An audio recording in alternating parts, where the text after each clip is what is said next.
दोस्तों नमस्कार, स्वागत है आपका यूट्यूब चैनल एबीटेक में। आज है 5 मई 2023 और जान लेते हैं आज की महत्वपूर्ण खबरें जो आज के प्रमुख समाचार पत्रों पर छाई हुई हैं। सबसे पहले यहाँ पर देखिए अपडेट है आप सभी के लिए कि चुनाव बाद होगी समूह ग के पदों पर भर्ती। यूपी में समूह ग के पदों पर सरकारी नौकरी के इंतजार में बैठे युवाओं के लिए अच्छी खबर है।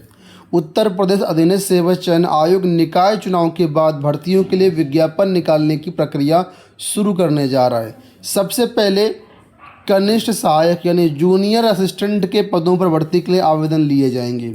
इसके लिए आयोग को अभी तक विभिन्न विभागों में करीब 4500 से अधिक पदों पर भर्ती का प्रस्ताव मिल चुका है।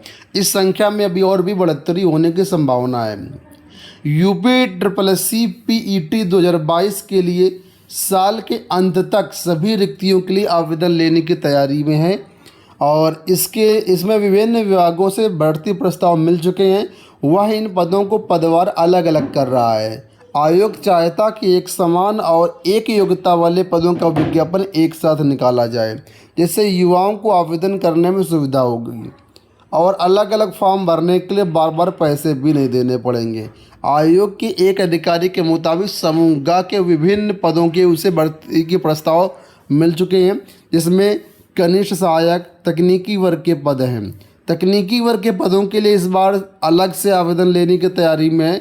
इसके लिए मिली रिक्तियों को अलग अलग किया जा रहा है। निकाय चुनाव के बाद आवेदन लेने की प्रक्रिया शुरू कर दी जाएगी।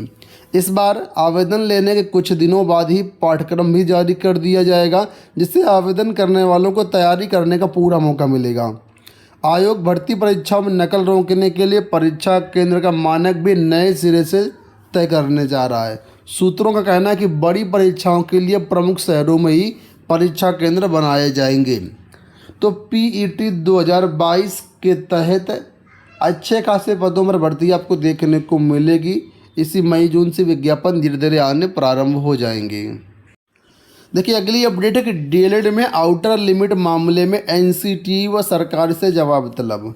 इलाहाबाद हाईकोर्ट ने एनसीटीई से डीएलएड कोर्स की परीक्षा को लेकर के राज्य सरकार द्वारा अतिरिक्त अवसर देने यानी आउटर लिमिट मामले में अपना स्टैंड स्पष्ट करते हुए जवाबी हलफनामा मांगा है। इसके साथ ही राज्य सरकार की तरफ से दाखिल जवाबी हलफनामे पर असंतोष जताते हुए नया हलफनामा दाखिल करने का निर्देश दिया है। अब मामले की अगली सुनवाई 25 मई को होगी। अब मामला क्या है वो समझ लीजिए। तो यहाँ पर मामला देखिए ये है कि कई सारे अभ्यर्थियों ने यहाँ पर याचिकाएं लगाई हुई हैं। कोर्ट ने एनसीटी से पूछा है कि 2013 से लेकर के 2018 तक शुरू होने वाले डीएलएड कोर्स के सभी शिक्षा सत्रों के विद्यार्थियों को अतिरिक्त अवसर देने पर उनका क्या स्टैंड है। क्या राज्य सरकार का यह निर्णय निर्धारित मानक के विपरीत नहीं है। परीक्षा की आउटर लिमिट बढ़ाने से छूट देने से पहले एनसीटी अनुमति ली जानी चाहिए अथवा नहीं ली जानी चाहिए। कोर्ट ने कहा है कि दोनों ने हलफनामा दाखिल नहीं किया तो जवाबदेही अधिकारियों को तलब किया जाएगा। खैर देखना ही होगा अब आगे क्या होता है। जो भी अपडेट मिलेगा हम आपको प्रोवाइड कर देंगे।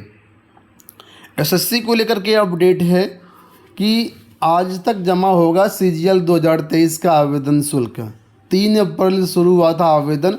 अब 10 और 11 मई को संशोधन के लिए लिंक जारी किया जाएगा। तो सीजीएल 2023 के लिए आवेदन कर चुके अभ्यर्थी 5 मई तक शुल्क जमा कर सकते हैं।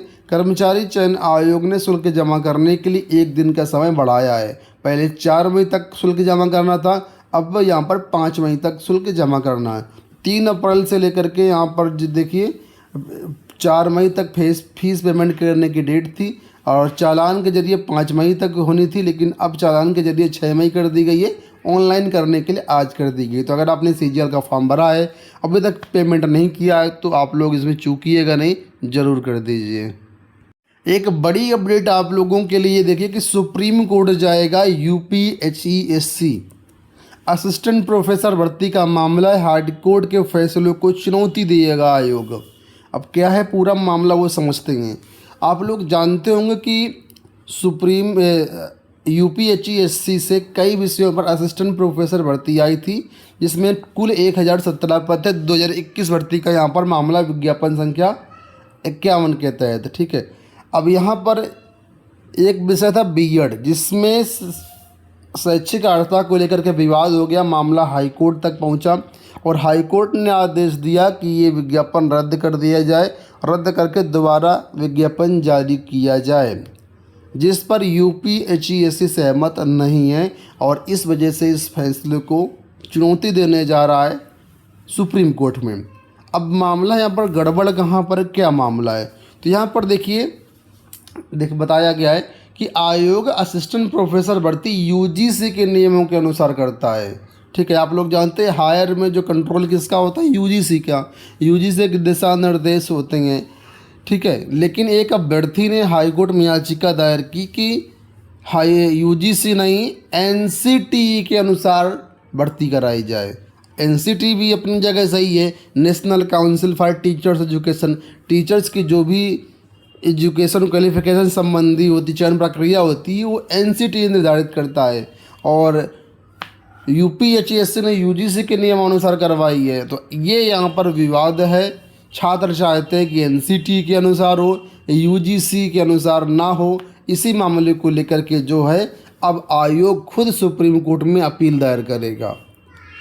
ठीक है, और भाई विज्ञापन निरस्त करने की बात जब हाई कोर्ट ने कही है, यूपीएचईएससी सब करना नहीं चाहता, क्यों फालतू विज्ञापन निरस्त करे, पुनर्विज्ञापन जारी करे, उसके बाद पुनः जो है परीक्षा करवाए। काफ़ी सारी समस्याएं, इन सब समस्याओं से बचने के लिए अब आयोग जो है सुप्रीम कोर्ट जाने की तैयारी कर रहा है। देखो यहाँ पर भी वही अपडेट दिया गया कि सुप्रीम कोर्ट जाएगा असिस्टेंट प्रोफेसर भर्ती विवाद। यूपी बोर्ड को लेकर के अपडेट की व्यावसायिक कोर्स में गिनती के छात्र अफसरों को अब आई याद। यूपी बोर्ड की हाई स्कूल इंटरमीडिएट परीक्षाओं में व्यावसायिक शिक्षा योजना के तहत संचालित विभिन्न ट्रेड में छात्र संख्या कम होने पर माध्यमिक शिक्षा विभाग के अफसर गंभीर हुए हैं। बोर्ड परीक्षा में पंजीकृत परीक्षार्थियों की तुलना में हर साल 1% से भी कम छात्र ऐसे होते हैं जो इन पाठ्यक्रमों में हिस्सा लेते हैं, जबकि प्रश्न पत्र बनवाने में ही यूपी बोर्ड को लाखों का खर्चा आता है। तो अब यहाँ पर इनको याद आई कि क्या होना चाहिए, किस तरीके से यहाँ पर जो है वो बढ़ाया जाना चाहिए। और छात्र और अधिकारियों का कहना है, डीआर का कहना है कि जहाँ पर भी व्यावसायिक कोर्सों का मान्यता मिली, अगर वहाँ पर एडमिशन नहीं होते हैं तो इसके लिए प्रधानाचार्यों को भी उत्तरदायी बनाया जाएगा। अगली अपडेट यहाँ पर देखिए कि बेसिक शिक्षा परिषद के सचिव ने 30 अप्रैल तक की वरिष्ठता सूची मांगी। सिर्फ 2 दिन का अंतर, प्रमोशन से चूक जाएंगे 6500 शिक्षक। तो प्रमोशन का मामला है बेसिक स्कूलों के लिए। अब क्या मामला है देखिए, लिखा है कि सालों बाद होने जा रहे परिषदीय शिक्षकों के प्रमोशन से 6500 से अधिक अध्यापक मात्र 2 दिन के अंतर से वंचित रह जाएंगे। बेसिक शिक्षा परिषद के सचिव प्रताप सिंह बघेल ने पहले 31 मार्च 2023 तक न्यूनतम 5 साल की सेवा पूरी कर रहे शिक्षकों की पदोन्नति के लेकर के वरिष्ठता सूची अपलोड करने के निर्देश दिए थे। 1 मई को जारी आदेश में सचिव ने कट ऑफ डेट बढ़ाते हुए 30 अप्रैल तक कर दी है, जबकि 12,460 सहायक अध्यापक भर्ती में चयनित 51 जिलों के लगभग 6,512 अभ्यर्थियों को मुख्यमंत्री योगी आदित्यनाथ ने 1 मई को नियुक्ति पत्र वितरित किया था। इन शिक्षकों ने 2 मई को कार्यभार ग्रहण किया गया था।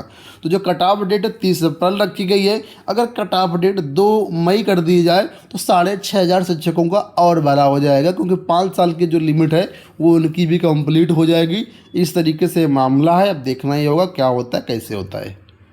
बात कर लेते हैं निकाय चुनाव को लेकर के। तो निकाय चुनाव कल संपन्न हो चुके हैं। कई जिलों में लगभग 37 जिलों में कल निकाय चुनाव संपन्न हुए। इसमें से 52% एवरेज वोटिंग रही। सबसे कम प्रयागराज में रही, मात्र 33% वोटिंग हुई है। और सबसे ज़्यादा महाराजगंज में रही। महाराजगंज यहाँ पर टॉप पर निकला है। तो कुल मिलाकर के कुछ ज़िले हैं जहाँ पर ये आप लोग देख सकते हैं कहाँ पर कितने कितने मत पड़े। ठीक है, तो ये पूरा यहाँ पर डेटा दिया गया है।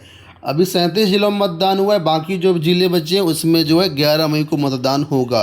कई सारी छुटपुट घटनाएं भी सामने निकल के आई हैं। अंत में एक सूचना कि पीएचडी प्रवेश में आसान नहीं होगी अभ्यर्थियों की राह।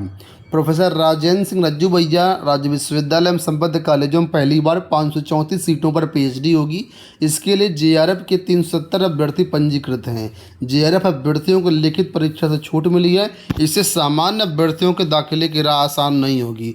बीते 2 मई को हुई लिखित परीक्षा में 534 सीटों के सापेक्ष में 1887 सामान्य अभ्यर्थियों ने लिखित परीक्षा दी है। इन अभ्यर्थियों को इंटरव्यू भी देना होगा। लिखित और इंटरव्यू में मिले अंकों के आधार पर सामान्य अभ्यर्थियों को पीएचडी में प्रवेश मिलेगा। तो वही बताया गया कि जेआरएफ की वजह से जो सामान्य अभ्यर्थी हैं इनको जो है थोड़ा सा मुश्किल होगी। दोस्तों ये हो गई आज की सारी सूचनाएं। उम्मीद करते हैं वीडियो पसंद आया होगा। इसी तरह की अपडेट पाने के चैनल को सब्सक्राइब कर लीजिएगा। अगर आप ये सारी न्यूज़पेपर कटिंग डाउनलोड करना चाहें तो हमारे टेलीग्राम पर अवेलेबल है। टेलीग्राम का लिंक वीडियो के डिस्क्रिप्शन बॉक्स में है।